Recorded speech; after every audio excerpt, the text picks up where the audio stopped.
Acclamons Jésus.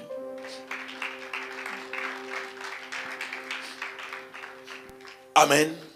Je vais parler de Jésus-Christ, mon vrai bonheur. Je vais parler dans le même texte que nous avons étudié la fois passée, dans le psaume 73. Je vais prendre l'autre aspect, je vais parler plus sur le bonheur aujourd'hui comme une prédication. Jésus-Christ, mon vrai bonheur. Amen. Oui, Dieu est bon pour Israël, pour ceux qui ont le cœur pur. Toutefois, mon pied allait fléchir, mes pas étaient sur les points de glisser, car je portais envie aux insensés. En voyant le bonheur des méchants, rien ne les tourmente jusqu'à leur mort, et leur corps est chargé dans bon point. Ils n'ont aucune part aux souffrances humaines. Ils ne sont point frappés comme les restes des hommes, aussi l'orgueil leur sert de collier. La violence est le vêtement qui les enveloppe. L'iniquité sort de leurs entrailles, les pensées de leur cœur se font jour. Ils raillent et parlent méchamment d'opprimés, ils profèrent des discours hautains, ils élèvent leur bouche jusqu'aux cieux et leur langue se promène sur la terre. Voilà pourquoi son peuple se tourne de leur côté, il avale l'eau abondamment. Et il dit, comment Dieu serait-il, comment le Très-Haut connaîtrait-il? Ainsi sont les méchants, toujours heureux. Ils accroissent leur richesse. Et c'est donc en vain que j'ai purifié mon cœur et que j'ai lavé mes mains dans l'innocence. Chaque jour, je suis frappé. Tous les matins, mon châtiment est là. Si je disais, je veux parler comme eux, voici, je trahirais la race de tes enfants. Quand je réfléchis là-dessus, pour m'éclairer, la difficulté fut grande à mes yeux, jusqu'à ce que j'ai pénétré dans le sanctuaire de Dieu et que j'ai pris garde au sort final des méchants. Oui, tu les places sur des voies glissantes, tu les fais tomber et les mets en ruine. Et quoi? En un instant, le voilà détruit, ils sont enlevés, exterminés par une fin soudaine. Comme un songe au réveil, Seigneur, à ton réveil, tu repousses leur image.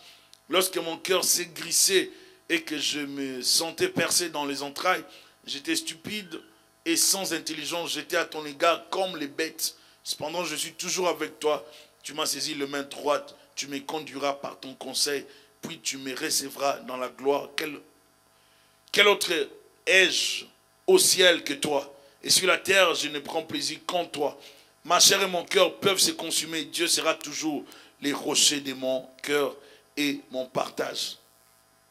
Car voici ceux qui s'éloignent de toi périssent. Tu réduis au silence tous ceux qui te sont infidèles. Pour moi, m'approcher de Dieu, c'est mon bien. Amen. Alléluia. La définition du bonheur, selon nous les humains, c'est lorsqu'on voit une personne avoir le bien matériel, avoir les voitures, avoir des maisons. Surtout s'il est marié, il a des enfants, ou bien ici il vient seulement de se marier. On voit une femme qui vient de se marier, bien un homme qui vient de se marier, il est tout souriant, il brille, s'habille bien, on dit que vraiment là c'est le bonheur total. Et c'est comme ça les humains. Pour nous les humains, nous voyons ce qui frappe les yeux, nous regardons à l'extérieur. Or la Bible nous dit que le cœur peut être attristé, même dans la richesse. Une personne peut vivre dans la richesse tout en ayant un cœur attristé. Tous ceux qui vivent dans des maisons de gloire, dans des maisons bâties comme des forteresses, ne sont pas forcément heureux, ne vivent pas forcément le bonheur. Le bonheur ne se trouve pas seulement dans des voitures, mais dans toutes ces choses. Mais ce sont les humains qui définissent le bonheur comme ça. Mais la Bible nous présente le bonheur autrement. La Bible nous présente le bonheur comme quelque chose qui est lié à la connaissance de Dieu. Le bonheur, selon la Bible, est présenté comme un lien, quelque chose qui nous lie à Dieu. Je ne peux vivre le bonheur qu'en ayant Dieu comme mon Seigneur et mon Sauveur. Et pour nous chrétiens, nous devons prendre ça au sérieux. Raison pour laquelle, pour nous les chrétiens, le matériel, ce n'est pas la première des choses. La première des choses, c'est toujours Dieu. Amen. Et ce chrétien-là qui ne comprenne pas ces principes, se base et se focalise plus sur le matériel. Et vous allez vous rendre compte que ces gens de chrétiens ne sont pas des chrétiens à l'image des chrétiens bibliques. Jésus-Christ nous présente les modèles des chrétiens. Il nous dit, les chrétiens, dans Matthieu chapitre 6, lorsqu'il parle des chrétiens, de chercher d'abord le royaume des cieux, il nous dit, il faut d'abord chercher le royaume des cieux et la justice de Dieu. Et le reste viendra par après. Jésus-Christ nous présente d'abord Dieu. Lui-même, le Fils de Dieu, nous a dit d'abord Dieu. Nous devons d'abord chercher Dieu. C'est lui qui trouve Dieu, trouve les trésors. Et c'est ces trésors-là qui est la vie. Amen. La Bible dit, il y a un homme qui est allé, quelque part, il trouve une perle. Qu'est-ce qu'il fait? Il part vendre tout ce qu'il avait pour avoir la perle. Celui qui trouve ses trésors, il part, il abandonne tout ce qu'il avait. Et la Bible nous présente ces trésors comme les royaumes. Et les royaumes, c'est qui? C'est Christ. C'est lui qui découvre le Seigneur Jésus-Christ, ne peut plus se focaliser sur les matériels. Pourquoi? Parce qu'il sait que les matériels va passer, ça va rester. Vous savez, les jours que Michael Jackson était mort, c'était comme un rêve pour moi. Parce que nous avons grandi avec. De notre enfance, c'était lui. On dansait Michael Jackson. Je passais mes temps à chercher à danser comme lui. Vous comprenez? Donc c'était notre idole en tant que jeunes. Tous les jeunes voulaient danser comme Michael Jackson. Donc tout le monde... Michael, c'est l'image de l'homme parfait. L'homme qui s'est fait faire des opérations, des interventions chirurgicales. L'homme qui a connu plusieurs changements. Donc, on a pu voir, constater ces changements. Un homme qui avait beaucoup d'argent. Il ne sortait pas, mais lorsqu'il sortait, la terre tremblait. Et vous savez, les femmes, comment elles sont, les filles, les demoiselles, elles tombaient comme si c'était l'onction. Elles piquaient des crises. Parce qu'ils ont vu Michael. Oh, Michael. Et puis ça se faisait partout. Donc, le fait de voir Michael, c'était waouh, ça c'est un ange. Waouh, c'est Michael Jackson. Et tout le monde voyait en lui un homme qui a réussi dans sa vie. Pourquoi? Parce qu'il avait, comme tout un quartier à lui, une grande maison. Il avait de biens, n'est-ce pas? Et pourtant, c'est Michael Jackson, avec tous ses biens, était malheureux. Michael Jackson, malgré tout ce qu'il avait comme bien, était malheureux. Et il n'a pas eu vraiment à se marier comme tel. Vous connaissez sa vie. Il n'a pas eu des enfants normalement, comme on doit avoir les enfants. Vous connaissez ce qu'il a fait. Il avait beaucoup d'argent. Beaucoup d'argent. Tout le monde tremblait devant lui. Michael Jackson. Il parlait comme un bébé. Tout le monde voulait faire des photos. Lorsqu'on voyait Michael, tout le monde voulait faire des photos avec lui. Il s'est couvert les visages. Comme si tout le monde était sale, lui était les plus sains, les plus propres. Mais un jour, sous la drogue, sous ces choses qu'il a fait, qu'il prenait, il est parti. Et ce qui est bizarre, ces jours-là, j'ai suivi la télévision, l'ambulance de Michael Jackson, ce n'était pas une ambulance qu'on avait réservée juste pour Michael Jackson. Est-ce que vous êtes là? L'ambulance qu'il a transportée, j'ai bien observé. Je me suis rendu compte que cette ambulance prenait aussi des gens avant. Et c'est sûr que cette ambulance avait aussi pris des pauvres. La même quoi civière. Hein? Oui, même dans la même civière là, sûrement on avait amené des pauvres. Ce n'était pas une ambulance qu'on avait réservée avec sa civière, avec tous les agents qui allaient les prendre, réservés, qui attendaient seulement sa mort. Non. Non, c'était les mêmes appareils, les mêmes choses qu'on utilisait, le même centre hospitalier que tout le monde fréquentait, dans lequel on a amené Michael Jackson. Les mêmes médecins qui consultaient tout le monde l'ont consulté. Où est la gloire dans ça? Où est la gloire dans ça? À quoi servirait un homme de gagner le monde s'il perdait son âme? Où est la gloire d'avoir des Lamborghini, d'avoir de belles voitures? Mais si on se dirige tout droit en enfer, où est la gloire d'avoir des maisons? Si on doit finir comme ça, et on laisse une richesse qui crée des troubles derrière, qui divise toute une famille, où est la gloire dans ça? C'est à quoi le bonheur? Des fois, nous envions les gens que nous voyons, surtout en été. L'été arrive. Vous allez voir des gens dans des voitures. Vous allez vous poser des questions. Vous risquez de vous dire, oh là là, vous grattez vraiment. Ça c'est quoi? C'est une voiture? Oui. Vous pouvez vous dire, il y a des gens qui vivent. Mais vous vous trompez. Ils ne vivent pas. Ils ne vivent pas. Je parlais avec un serviteur de Dieu qui m'a parlé d'un sujet. Je lui ai dit, ce sujet, c'est un exemple. Je dois donner ça à l'église. Et ce sujet, son enfant est allé postuler quelque part dans un club. Je ne vais pas donner les noms. Il devait signer un contrat. Il arrive pour signer le contrat. On lui présente les photos des stars. On lui dit, est-ce que tu connais ces stars? Il dit, oui, je connais. Lui, c'est elle. Lui, c'est elle. Lui, c'est elle. Ils sont passés aussi par notre maison pour arriver là. Ils sont arrivés. Oh, c'est bon. Juste la semaine. Je crois cette semaine, donc le lundi. Ah bon, ils sont passés chez nous. Ils sont passés chez vous, oui. Oh, tel autre aussi. Oh. Parce que tu vois les contrats comme ça, tu vas commencer comme ça. Et puis, et si tu réussis cette étape, tu passeras dans l'autre étape.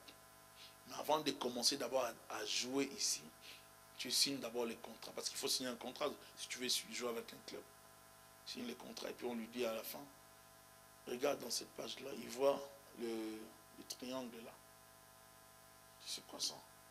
Comme il était déjà jeune, mais un peu avisé, il a posé des questions. Il a trouvé que c'était pas correct. On lui dit, mais tous ces gens que tu vois là, sont tels que je vais te montrer, sont passés ici.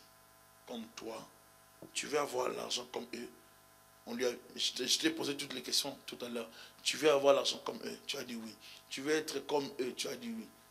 Mais si tu veux être comme eux, tu dois signer. À part les contrats que tu viens de signer, la partie de la fin, tu dois t'engager. Tu dois t'engager et tu dois sacrifier quelqu'un.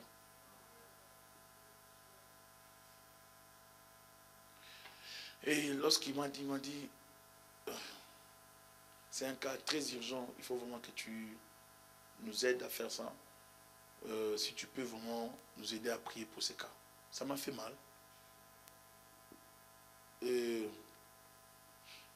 L'enfant a refusé, mais il a déjà signé une partie. Mais à la fin, et on lui précise la personne qui va donner. On ne demande pas n'importe qui. La personne qui a plus de valeur pour toi. Et l'enfant dit, donc tous ces gens qui jouent là, ils font ça.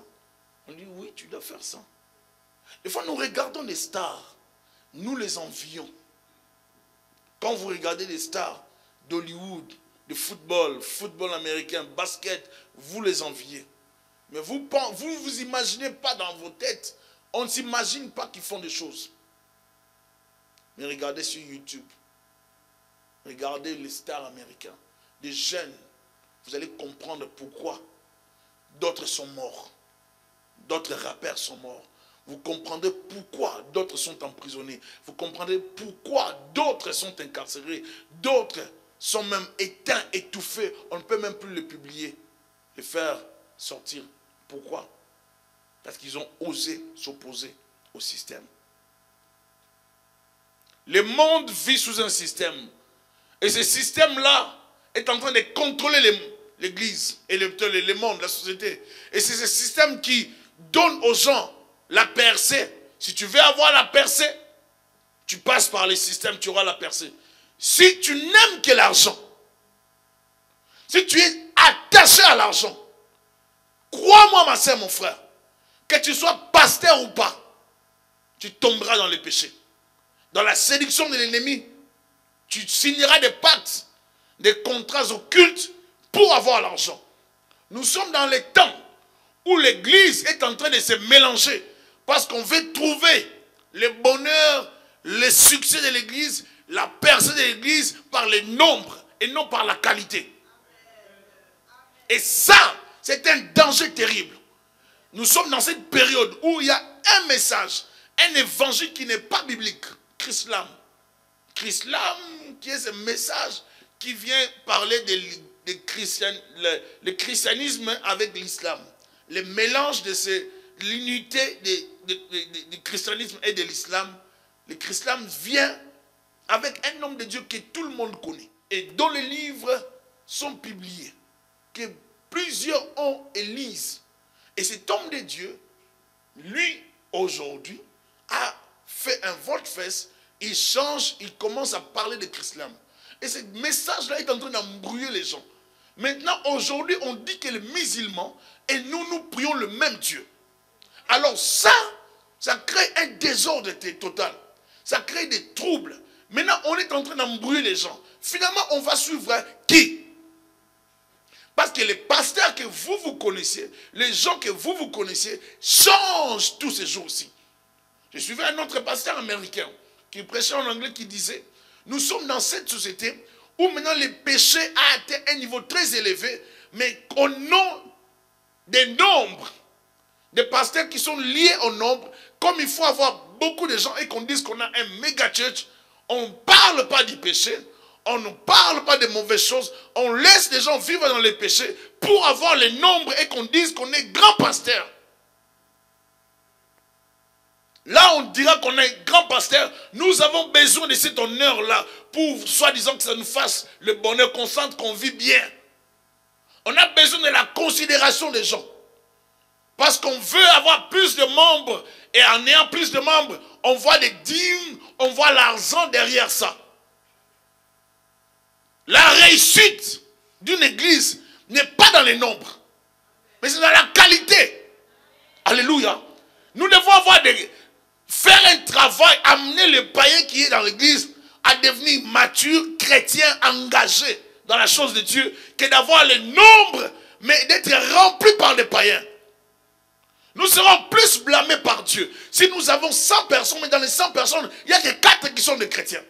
Et dans les 100, le reste sont des païens.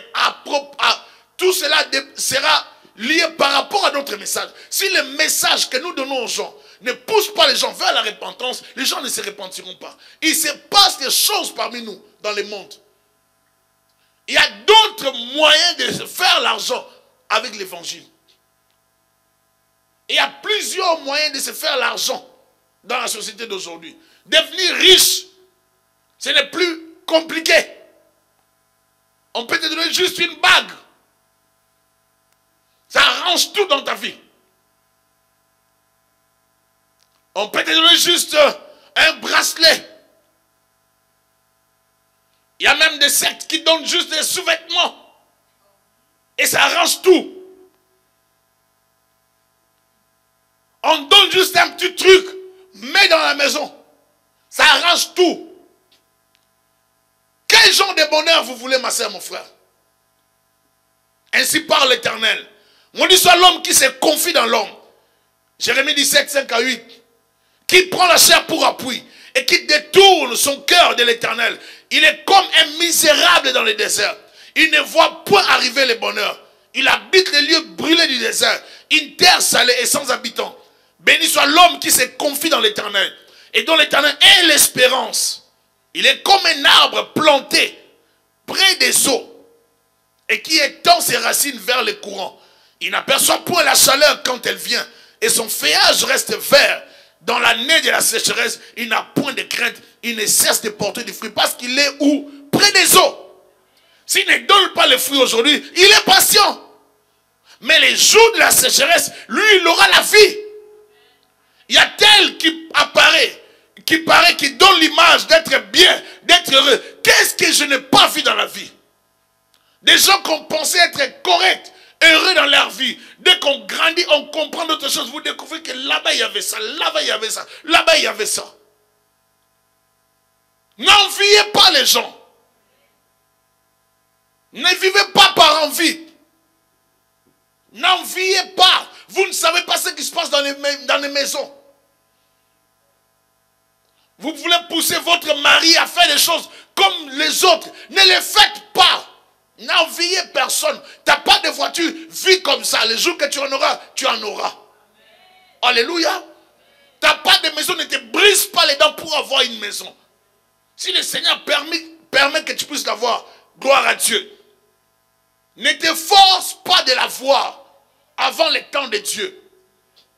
Alléluia. Nous vivons, les gens vivent dans la compétition silencieuse. Ils ne disent rien, mais ils vivent dans la compétition. Ils se comparent. Mon frère vient d'acheter telle voiture. Moi, je vais le prouver, je vais acheter telle autre. Ne le faites pas. Les gens vivent dans la compétition silencieuse. Vous pouvez comprendre ça, que les gens vivent dans la compétition. Moi, j'ai dit, j'ai béni le Seigneur parce que moi, je l'ai dit, je n'ai pas besoin qu'on puisse me croire, mais je sais que je suis comme ça. Ma famille savent. Je n'envie personne. Je vous assure, je n'envie personne. Moi, je suis là, je peux avoir, je peux ne pas avoir, je suis bien. Et je bénis le Seigneur pour ça. Je sais que j'ai ça, et c'est ça ma qualité. Je me contente de ce que j'ai. Et tu ne vois pas me voir t'appeler pour te demander. Non, non, non, non. Je manque, il y a des moments difficiles, je pense. Je viens ici, je vous vois aussi, vous me voyez aussi. Je rentre avec les carburants, peut-être il n'y a rien. Je rentre comme ça. Des fois, je viens ici à l'église, je retourne comme ça. Je ne dis pas non plus. Ce n'est pas parce que je ne veux pas parler, mais il faut des fois apprendre à vous discipliner.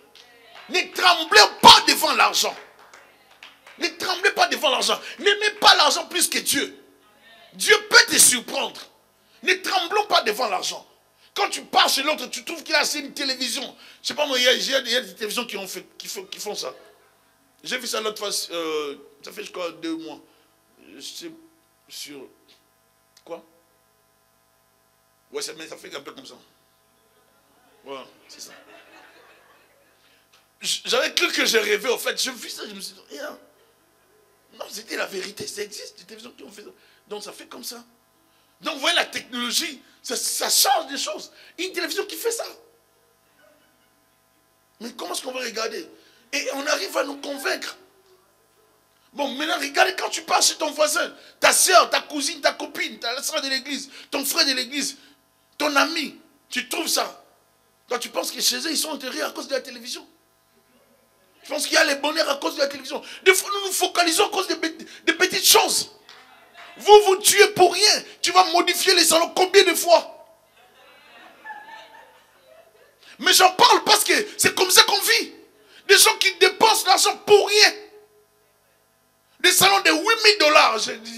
J'ai dit à quelqu'un, j'ai dit, oh là là, Seigneur. C'est bon d'acheter des choses comme ça. C'est bon. Mais pourquoi vous n'épargnez? Tu ne peux même pas donner 1 000 $ à Dieu, mais 8 000 $ pour des fauteuils du salon.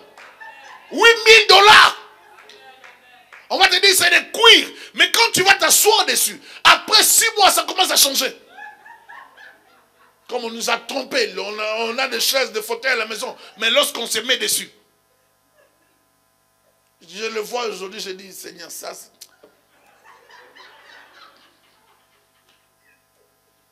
Nous vivons dans une société où il y a le vol.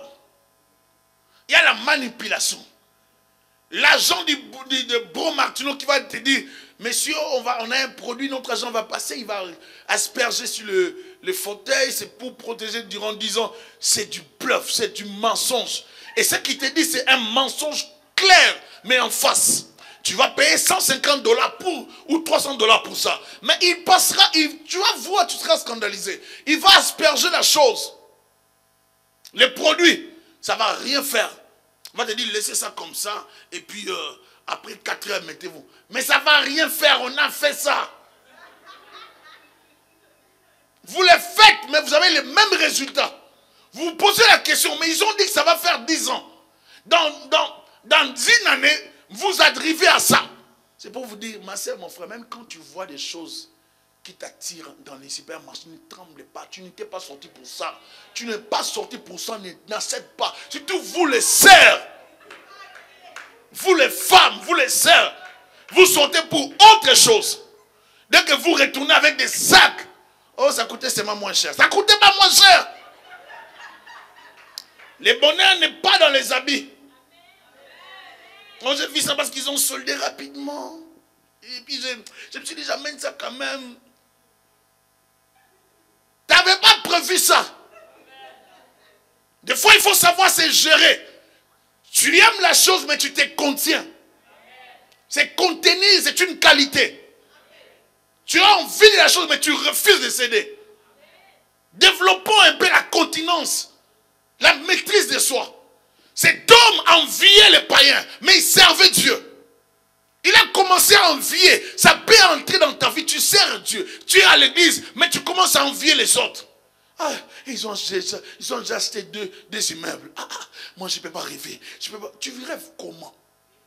Tu rêves. Est-ce que tu rêves? Tu ne rêves pas. Tu fais ta vie. Non, comme ils ont acheté des immeubles. Moi, je vais... 4 immeubles. Moi, je veux rester seulement avec mon appartement. Non. Toi, calme-toi. À chacun son tour. Alléluia. Ne pense pas qu'ils sont plus heureux que toi. Toi, tu as moins de problèmes que les gens de 4 immeubles. C'est que tu oubliais. Je veux que t'informer. Alléluia. Non, mais tu sais, lui, il a 4 voitures. Hein? Une, 4. Mais lui, il paye plus d'assurance. Mais tu ne sais pas comment est-ce qu'il fait pour payer toutes ces voitures par mois. Est-ce que vous êtes là? Ne suivez pas les gens. Vis pour toi. Réussis pour toi, pour ta famille. Ne cherche pas à faire ta vie par rapport à. C'est pas bon. Ne vivez pas par rapport à. Par rapport aux autres. C'est pas comme ça. Ne vous mariez pas par défi. Ou faites votre cérémonie, la fête du mariage, comme si vous alliez mourir après le mariage. Il ne faut pas faire ça. Ne vous mariez pas par défi. Vous avez besoin de cet argent après la fête. Oh, qu'est-ce que je parle à quelqu'un? Des fois, après même les fêtes, on manque même du jus dans le frigo. Mais les jours de la fête, on a fêté dans des gammes. Une fête qui a épaté tout le monde. Mais après la fête, des fois nous ne planifions pas. Ce sont des choses vraies que je suis en train de dire. Je n'ai pas besoin de donner les détails. Mais ce sont des choses qui se sont passées, qui se passent, qui continuent à se passer. Où les gens vont se concentrer pour la soirée. Mais ils ne vont pas se concentrer pour l'avenir. Comment vous vous concentrez plus pour la soirée? L'énergie que tu vas te dégager, tu vas te donner pour avoir de l'argent. Mais concentre-toi pour acheter de la maison. On peut se concentrer, on a pour la fête, on fait une grande fête. Des dépenses. Les gâteaux, ça peut être même vraiment, même ma taille. Ce n'est pas un problème. On peut tout faire. Les services de traiteurs, vraiment de qualité. Parce qu'on veut avoir les gens. On veut montrer aux gens que ça c'est la vie. Mais le problème, ce n'est pas ça. La fête, c'est une journée. Vous pouvez faire une fête d'une semaine, comme on faisait par les rois Cyrus. Mais ça ne va rien changer. Si vous avez Vachi, vous aurez des problèmes. Si tu as Jézabel, tu seras malheureux. Alléluia. Est-ce que je parle à quelqu'un? Le problème, ce n'est pas dans la durée de la fête. Le problème, c'est la vie de tous les jours. Après le maquillage, après la fête. C'est là la réalité. C'est dans la réalité, sans maquillage, que vous connaîtrez votre bonheur. Ah, quelqu'un ne dit pas amen. Hein? On peut parler avant le maquillage, il y a un autre langage. Dans le maquillage, il y a un autre. Après, sans le maquillage, sans les tresses. Ton bonheur n'est pas dans les choses éphémères. Ne mettez pas votre bonheur dans l'aspect extérieur. Ne bâtissons pas sur le matériel. Ne bâtissons pas sur ce qui frappe les yeux. C'est pour laquelle nous avons des hommes et des femmes infidèles. Lorsque le partenaire tombe malade, il abandonne le partenaire. Oh non, dans le bonheur, mais pas dans les malheurs. Non. Dans les mariages, on avait demandé. Ah, il ne m'avait pas dit qu'il allait tomber malade. Maintenant, il était malade. Il est malade. Tu restes fidèle. Tu restes fidèle. Tu restes fidèle. Alléluia. Ne cherchons pas le bonheur à l'extérieur. Tu es marié, reste fidèle à ta femme. Reste fidèle à ton mari. N'envie personne de l'extérieur. Ne dis pas que son mari il est bon, sa femme elle est belle. Non. Contente-toi de ce que Dieu t'a donné. C'est là ton bonheur. Fais ta vie avec. Alléluia. C'est comme ça, ma soeur, mon frère. Nous ne pouvons pas vivre en enviant les autres. Tu ne peux pas vivre par envie. Toi, tout ce que tu vois dans la tête, c'est les autres. Ah, elle est vraiment heureuse. Mais c'est l'image. Vous savez qu'il y a des gens qui ne révèlent jamais leur vérité. Lorsque vous les voyez toujours, oh, ils sont souriants, ils se donnent des bisous. Moi, je disais à une personne, je dis, vous savez, les gens qui donnent beaucoup de bisous à l'extérieur, et des fois même en public, des fois même, ils ne se passent même pas des bisous à la maison. Et ils sont des fois les malheureux. Vous pouvez voir des gens qui sont tout le temps là. Chérie. Mais c'est bon. À un moment donné, il faut le faire. C'est bon. Mais je vais dire ceci. Le problème, ce n'est pas de le faire pour que les gens vous voient. Il faut le faire naturellement. Ça doit être comme ça. Si tu le fais en public, fais-le aussi à la maison. Il ne faut pas venir le faire où tu ne touches jamais l'épaule de ton mari. Mais quand tu vois les gens, ne le fais pas en public. Fais-le d'abord à la maison. Sois douce d'abord à la maison. Ne viens pas montrer ta douceur à l'église. Là, tu veux montrer aux gens que tu aimes ton mari. Non, montre-les raison. Et des fois, ce sont les mêmes maris qui viennent se plaindre plus tard auprès des pasteurs pour dire elle a un langage bizarre. Oh, mais toi, ça met toujours sur toi pendant les services. Rappelez, vous touchez toujours pour prier comme ensemble. Comment vous pouvez voir à l'extérieur, vous envier. N'enviez pas. Cherchez à réussir votre vie selon vous.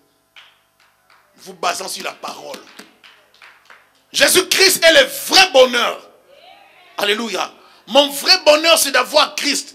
D'abord, la satisfaction de Dieu dans ma vie, sans le matériel.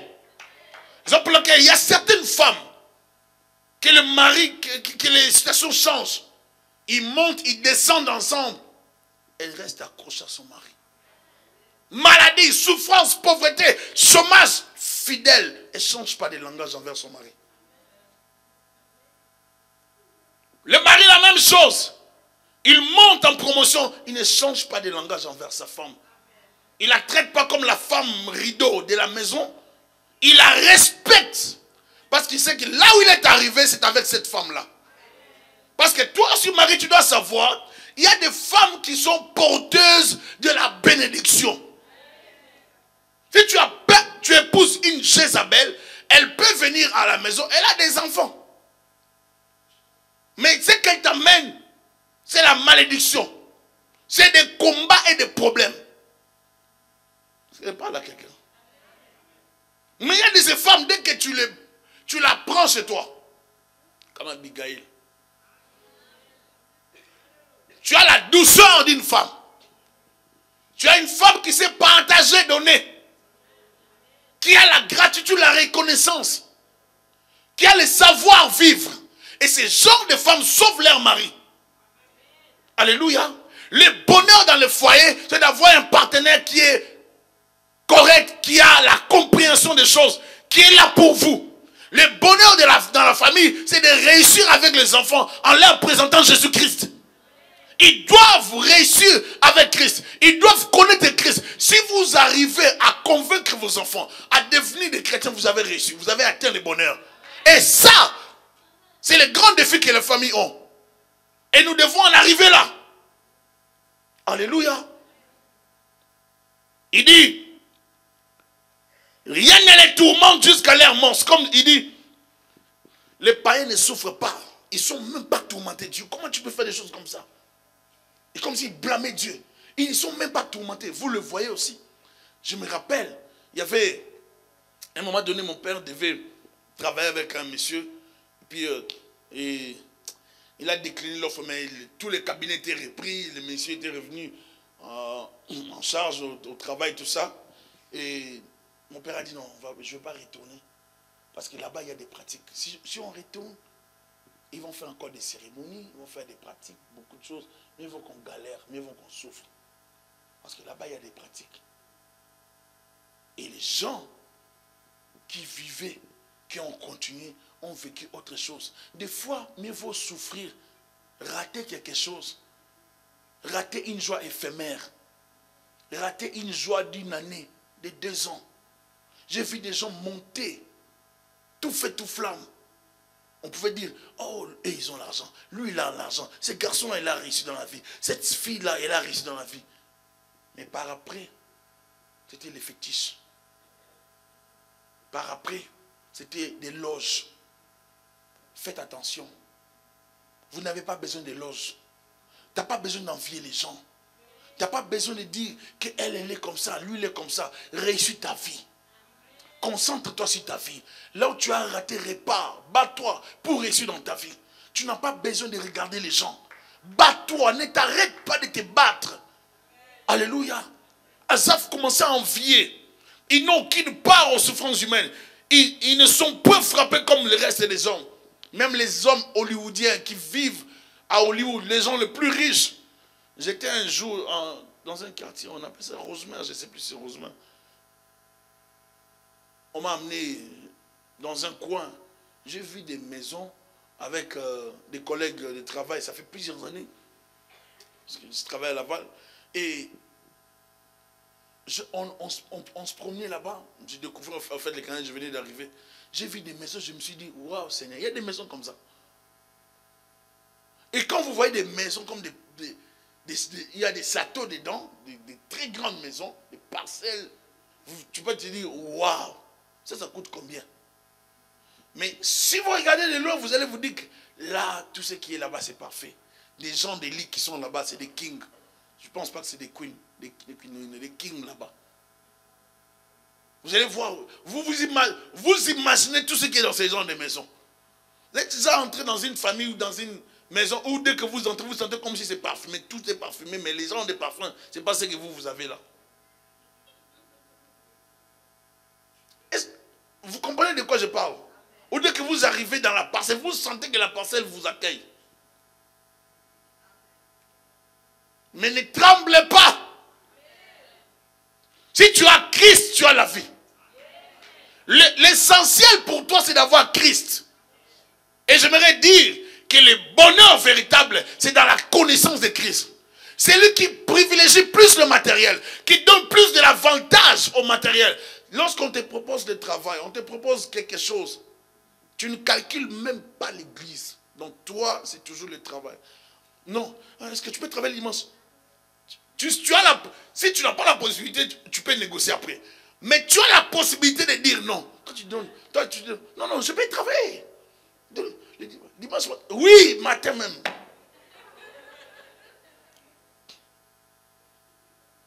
Il y a quelque chose qui ne va pas. Il y a quelque chose qui ne va pas. Tu prends toute la semaine, même les dimanches. Si tu n'as pas la possibilité, j'ai dit, on peut comprendre. On sait que tu vas te battre parce que tu veux avoir tes dimanches et prier. Mais si on te donne la possibilité, on ne te propose même pas les dimanches. Dès que tu as même les heures sup le dimanche matin, tu les prends. Tu ne seras pas riche comme ça en prenant les 2 heures de culte. Alléluia. J'aimerais exhorter l'église à s'accrocher plus à Dieu. Ne cherchez pas plus le matériel. Le matériel, ça viendra. Vous êtes déjà bénis, vous êtes des fils d'Abraham. Alléluia. Le problème avec nous les chrétiens, c'est parce que nous ignorons ce que nous sommes. Le Seigneur m'a mis à cœur un projet pour les entrepreneurs.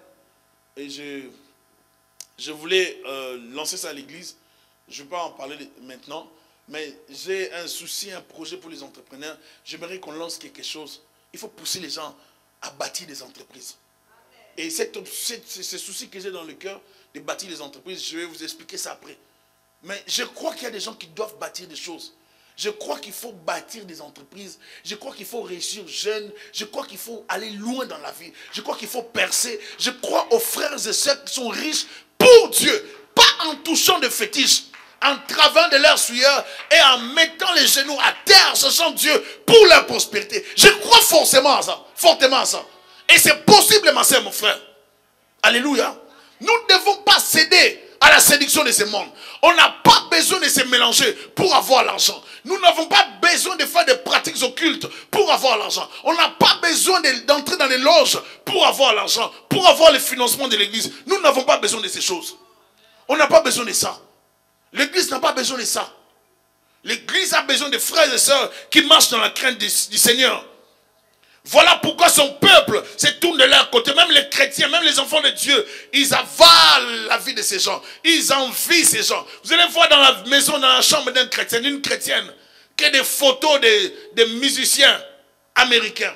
Or, ces mêmes musiciens sont en train de pleurer sur Internet, expliquant leurs pactes, leurs alliances, leurs souffrances avec l'occultisme. Et ce sont eux que nous prenons comme des modèles et que nous affichons dans les maisons. Lorsqu'on est dans la chambre, vous entrez dans la chambre des enfants, vous trouvez qu'on leur place des modèles, des gens qui ont échoué mais qui, selon le monde, ont réussi. On peut dire qu'ils ont réussi, mais selon Dieu, ils ont échoué. Celui qui n'a pas Christ a échoué. La réussite, c'est Jésus. Le bonheur, c'est Jésus. Alléluia. Avec cet évangile qui vient embrouiller les gens qui disent, comme tout chemin mène à Rome, tout chemin ne mène pas vers Dieu. Tout chemin ne mène pas vers Jésus-Christ. Il faut l'accepter comme Seigneur et Sauveur. Si vous passez par l'hindouisme, je suis désolé, ça ne mène pas vers Jésus-Christ. Si vous passez par le bouddhisme, ça ne mène pas vers Jésus-Christ. Si vous passez par l'islam, ça ne mène pas vers Jésus-Christ. Pourquoi les musulmans tuent les chrétiens tous ces jours-ci? Vous savez combien de chrétiens sont exécutés tous ces jours-ci? À cause de l'évangile. Et comment on peut dire que nous avons le même Dieu? Raison pour laquelle j'aimerais vous dire, ma soeur, mon frère, prions pour l'église, prions pour les chrétiens qui se battent dans le monde, prions pour nos frères et sœurs qui sont tués, persécutés, prions pour l'évangélisation, prions pour le corps de Christ. Ne cherchons pas seulement le bonheur, parce que la vie que tu vis sur la terre, ce n'est pas une vie de 140 ans. À 70 ans, tu seras fatigué. C'est une courte vie que nous avons sur la terre. Des fois, un jour, je parlais à quelqu'un, je disais, je me rappelle à mes 14 ans, quand j'ai suivi le Seigneur Jésus-Christ, si je pouvais revenir dans cette époque, je n'allais pas faire ça. J'allais faire telle autre chose. Je n'allais pas faire ça. Tu as comme l'impression que tu as besoin de revenir dans les 14 ans pour rectifier d'autres choses, mais tu n'as pas la possibilité. Là où tu es, tu peux repartir avec Dieu. Là où tu es arrivé, tu peux apprendre l'anglais. Si tu veux apprendre l'anglais, tu peux apprendre l'anglais aujourd'hui. Il ne faut pas dire que c'est impossible. Si tu veux bâtir une entreprise, tu veux bâtir ça seulement à cet âge-là. Ne cherche pas à retourner en arrière. C'est à cet âge-là que tu peux te battre pour bâtir ton entreprise. Si tu veux devenir riche, c'est maintenant. C'est aujourd'hui. Avec Christ. Ne deviens pas riche sans Christ. Applique Deutéronome chapitre 8 dans ta vie. C'est Dieu qui te rendra prospère. C'est impacte ton intelligence. Demande à Dieu de te donner des idées. De bâtir des choses. Qui ne risque rien, n'a rien. La vie appartient aux violents. Le royaume de Dieu appartient aux violents. Le bonheur des chrétiens est en Dieu. La richesse des chrétiens est en Dieu. Il suffit aux chrétiens de comprendre leur identité spirituelle. C'est que Dieu a fait pour eux. Ils doivent se battre et ne pas continuer dans la souffrance. Vous avez des promesses. Nous avons des promesses. Et il dit, comment Dieu serait-il? Comment les Très-Hauts connaîtraient-ils? Ainsi sont les méchants. Toujours heureux, ils accroissent leurs richesses. C'est ce qu'on se dit. Lorsqu'on les voit, on se dit, ils sont toujours heureux. Et ils sont toujours prospères. Restez fidèles à l'Éternel, quelles que soient vos situations que vous traversez. La plupart du temps, les humains cherchent Dieu pour la résolution des problèmes immédiats qu'ils traversent sans tenir compte de leur éternité. Un chrétien authentique ne quittera pas l'église à cause du travail, des diplômes, des études, des affaires, du mariage, de sa prospérité. Il n'abandonnera pas l'Éternel à cause de ça. Dieu est plus que l'argent. Dieu est plus que le matériel. Dieu a plus de valeur. Il ne va pas abandonner l'église à cause du mariage. Vous savez, ce jour-ci, mon mari, ma femme. Non, non, non, non, non, non. Ma femme, oui, mais Dieu d'abord. Un jour, j'ai traité un cas d'un homme qui venait de se marier et qui venait en même temps de se marier. 4 jours après, il était amoureux d'une autre femme. 4 4 jours après, il ne ressentait plus rien pour son épouse. Et la malheureuse ne savait même pas que le gars voyait une autre personne. Il ne dormait pas à cause de cette fille-là. Il en souffrait. Il me dit, homme de Dieu, si tu peux m'aider. J'ai dit, quoi? Toi, tu veux te marier? Mais j'aime cette fille-là. Je n'arrive pas à comprendre ça. J'ai dit, tu vas comprendre ça. Comment tu n'arrives pas à comprendre? Tu dois comprendre et puis m'expliquer comment tu en arrives là. Tu dois comprendre. Je n'arrive pas à comprendre ça. Je viens de me marier, mais je ne sens vraiment pas. Je file plus l'autre là. Comment tu vas filer? Tu peux filer l'autre. Comment tu peux sentir? C'est ça qui arrive. On peut croire qu'on bâtit sur Christ, mais si on n'a pas bâti sur Christ, il se passe beaucoup de choses. Ne regardez pas les gens. Vous pouvez voir les gens, mais il y a beaucoup d'hypocrisie. Il y a des cœurs qui souffrent. Il y a des cœurs qui regrettent. Mais si on met Jésus-Christ dans les cœurs là, si on associe Christ, il peut tout réparer. Il peut rectifier nos erreurs. Il peut nous aider à répartir, à rebâtir nos vies, à réussir nos vies. C'est possible avec Jésus. Ne regrette pas.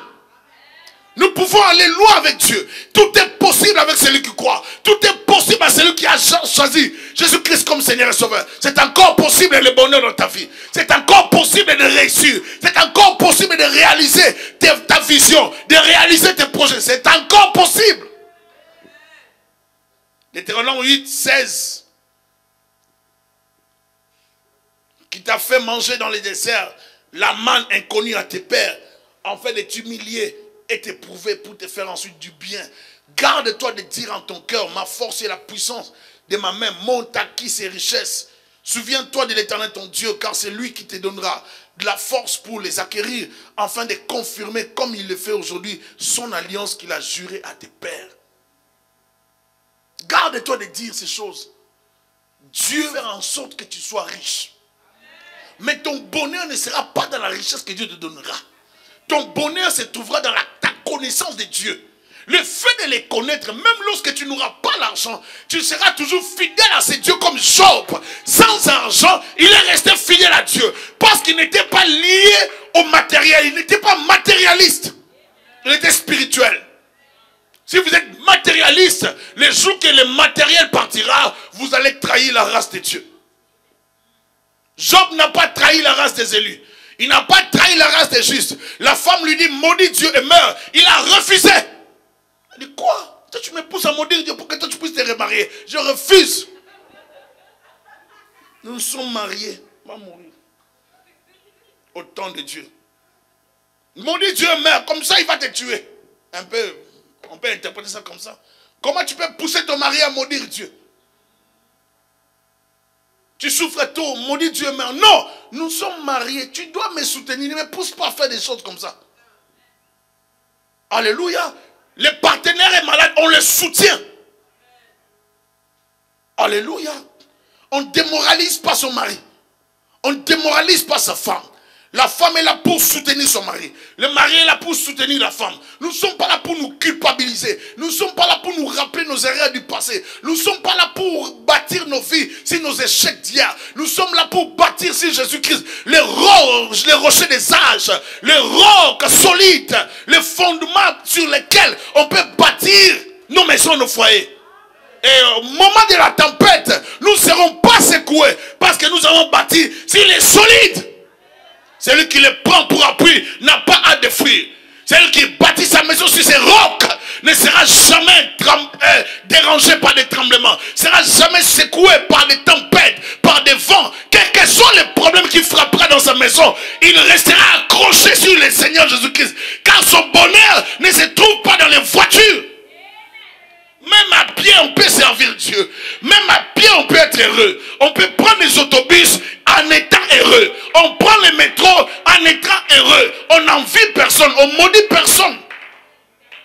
Ne maudit pas les gens qui ont des biens. Ne les injurie pas. Ne dis pas. Ne donne pas n'importe quoi comme parole. Ne les critique pas. Laisse-le. Ils ont leur vie. Peut-être Dieu les a bénis aussi. Parce qu'il fait tomber la pluie sur les bons comme sur les méchants. Il y a des méchants qui en profitent aussi. Mais toi, lorsque la pluie tombe sur toi, qu'est-ce que tu en fais? Tu pries, oui, mais est-ce que tu n'as pas des idées? Il y a des idées qui descendent d'en haut. Lorsque ça tombe sur toi, qu'est-ce que tu en fais?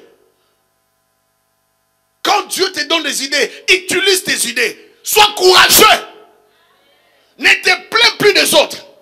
Tu as des idées, tu as du potentiel, tu as des capacités, ma soeur, mon frère. Dieu peut faire de grandes choses avec toi. Tu n'es pas n'importe qui. Tu es le dépôt de Dieu. Tu es l'adresse de Dieu. Tu es la personne que Dieu a choisie pour changer l'histoire de ta famille. Tu es une personne mise à part par Dieu pour faire de grandes choses. Tu es choisi par Dieu avant la fondation du monde.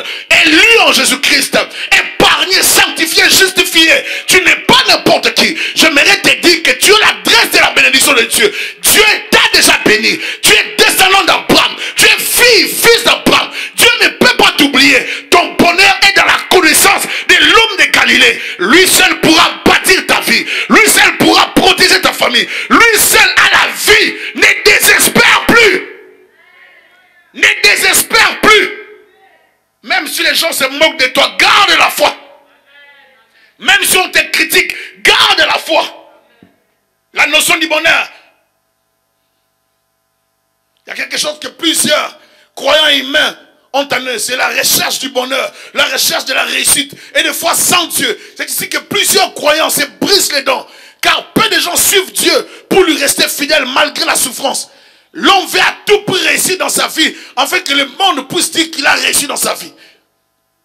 Le bonheur est un mot qui se retrouve dans la bouche de tous les humains. Tous les hommes cherchent le bonheur dans leur vie. Le monde nous présente des images des gens qui vivent le bonheur et qui sont heureux dans leur vie. La Bible nous donne les principes pour vivre le bonheur authentique.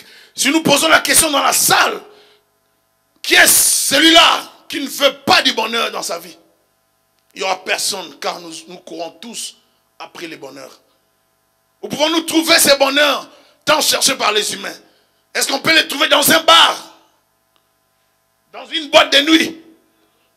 Dans un restaurant? KFC? McDo? Bâton rouge? Monché? Dans un buffet? Buffet? Je ne sais pas. Continental, dans une grande fête de mariage. Est-ce qu'on peut trouver ce bonheur en effectuant un voyage aux Bahamas, au Mexique, au Cuba, dans une nouvelle maison, bien construite selon notre goût, dans une belle voiture chère, la plus chère de l'année, dans des beaux habits, dans de belles chaussures, dans un mariage extraordinaire, où les invités viendront du monde.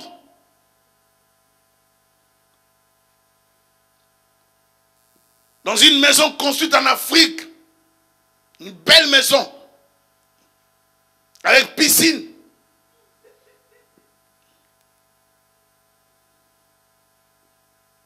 Quelqu'un est venu voir un homme de Dieu. Un homme pour lui dire qu'il venait de totaliser 4 mois dans son église sans changement. Et l'homme de Dieu lui déclara, c'est que tu n'es pas aussi vrai envers Dieu.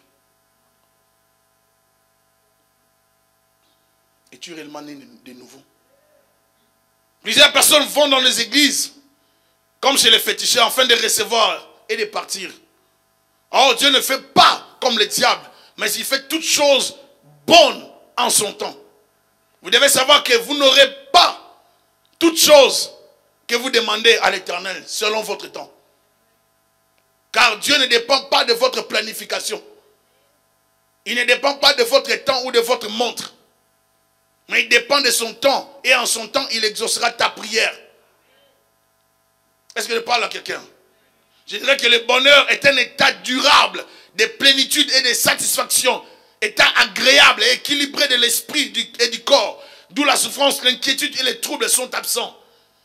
Le bonheur est l'état dans le monde d'un être raisonnable. Ça, c'est Emmanuel Kant qui dit, un philosophe, à qui, dans tous les cours de son existence, tout arrive suivant son souhait et sa volonté. Est-ce que c'est ça vraiment le bonheur selon nous, les chrétiens? Tous les hommes recherchent d'être heureux. C'est le motif de toutes les actions de tous les hommes.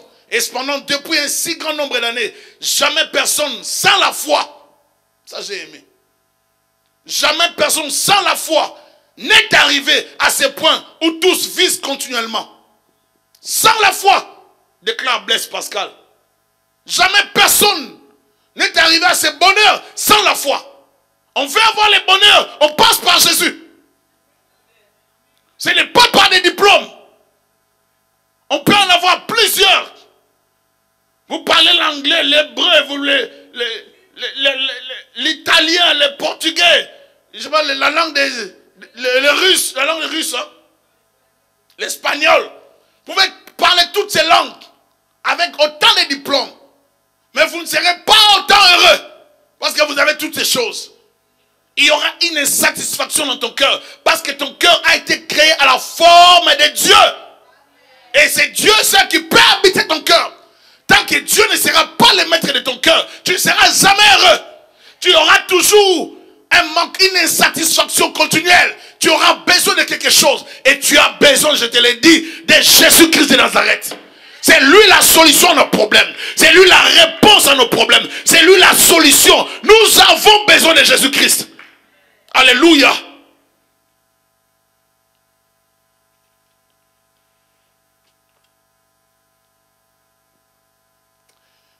Il y a beaucoup de choses. Je vais m'arrêter là.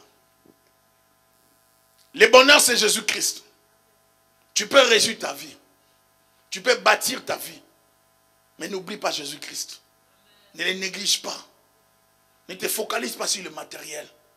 Celui qui se focalise sur le matériel n'a pas compris encore l'évangile. L'évangile veut nous montrer que nous devons nous accrocher plus à Jésus-Christ. Le matériel, ça viendra. Dieu n'a pas dit néglige de travailler. Dieu n'a pas dit néglige les études. Mais Dieu te dit, quand tu cherches le matériel, mets-moi d'abord devant. Quand tu cherches le diplôme, mets-moi au centre de ta vie.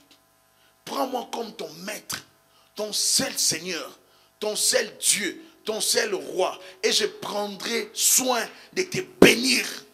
La Bible déclare, c'est la bénédiction de l'Éternel qui enrichit.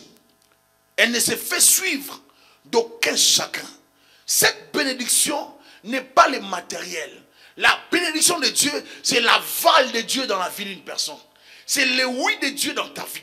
C'est la puissance de Dieu dans ta vie. C'est le manteau de Dieu qui descend sur toi. C'est la faveur de Dieu. Tu arrives quelque part, on t'accepte. Tu arrives à gauche, ça marche. Tu essayes à droite, ça marche encore. Pourquoi? Parce que Dieu t'a accordé sa bénédiction, son aval, sa faveur. Et nous avons besoin de ça. Nous allons nous lever pour prier. On va acclamer notre Dieu.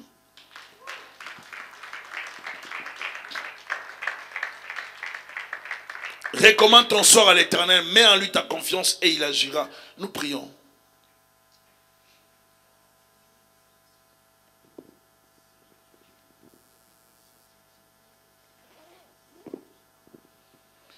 Nous nous recommandons ton Saint-Thomas Jésus-Christ. Nous te prions, Dieu, de ton temps dans nos vies. Viens nous couvrir par ta main puissante, par ta grâce. Père, nous avons besoin de toi. Éternel, nous avons besoin de ta grâce. Nous te supplions, Jésus-Christ, de ton temps dans nos vies. Viens nous aider, Seigneur, à te servir comme de vrais chrétiens. Comme des enfants affermis, matures, et ton temps dans nos vies. Garde-nous, couvre-nous par ton Esprit Saint. Au nom de Jésus de Nazareth, nous te prions, Dieu de gloire, de te révéler puissamment dans nos vies. Viens nous guider, Seigneur, à te plaire. Et loin de nous toute mauvaise vie. Nous voulons nous accrocher à toi. Fais de nous, Seigneur, tes serviteurs. Au nom de Jésus. Prie après moi, Seigneur Jésus. Couvre-moi par ton esprit. Enseigne-moi à te servir. Enseigne-moi à t'obéir. Enseigne-moi à te suivre. Je ne vais pas mettre mon bonheur dans le matériel. Mais je le mets en Christ. Sois mon maître. Sois mon Dieu.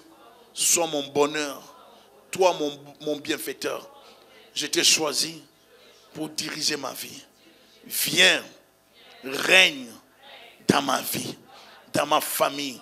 Je t'appelle, Jésus-Christ, dirige ma vie, protège ma vie. Seigneur, bénis ton peuple, garde-le, couvre-le par ton Esprit Saint, au nom puissant de Jésus-Christ. Amen. Nous acclamons Jésus.